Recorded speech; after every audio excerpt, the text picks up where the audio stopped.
చంద్రబాబు తేనె తొట్టని కదిలించారు. తెలంగాణ తేనె తొట్టని కదిలించారు. ఏదైతే మొన్న ఆ, రేవంత్ రెడ్డిని కలవటం ఒక ఎత్తు, దాని విషయంలో పెద్దగా ఎవరూ ఫీల్ కాలేదు, మంచిదే అన్నారు. ఎందుకంటే 10 సంవత్సరాల నుంచి సుదీర్ఘ కాలపు సమస్యలు అయిపోయినాయి, పరిష్కారం కావట్లేదు. అట్లాగే సెక్షన్ 9, సెక్షన్ 10 సంస్థల వ్యవహారాలు తేల్చాల్సినటువంటి బాధ్యత ఉంది కదా, అది అవ్వట్లేదు కాబట్టి మంచి ఇనిషియేటివ్ అనుకున్నారు. అయితే ఆ తర్వాతన తెలుగుదేశం పార్టీ భారీ ర్యాలీ చేయటం అక్కడ హైదరాబాద్లో, ఏదైతే ఆయనకి ఘన స్వాగతం ఇవ్వటం, ఆ తర్వాతన వచ్చేటప్పటికి ఇంటి దగ్గర నుంచి ఎన్టీఆర్ ట్రస్ట్ భవన్ వరకు భారీ ర్యాలీ నిర్వహించడం, అక్కడ జరిగిన కార్యక్రమంలో తెలుగుదేశం పార్టీకి పునర్వైభవం తీసుకొస్తాను, మళ్ళీ పునరుజ్జీవింపజేస్తాను, 20 ఏళ్ల నుండి ప్రతిపక్షంలోనే ఉన్నామని చెప్పడం.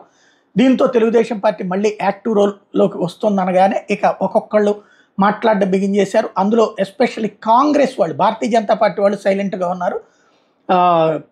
టీఆర్ఎస్ వాళ్ళు పార్టీ పెట్టుకుంటా అంటే పెట్టుకొని ఏంటంటున్నారు. కాంగ్రెస్లో ఉన్నటువంటి వాళ్ళు ఇప్పుడు మాట్లాడడం బిగిన్ చేశారు.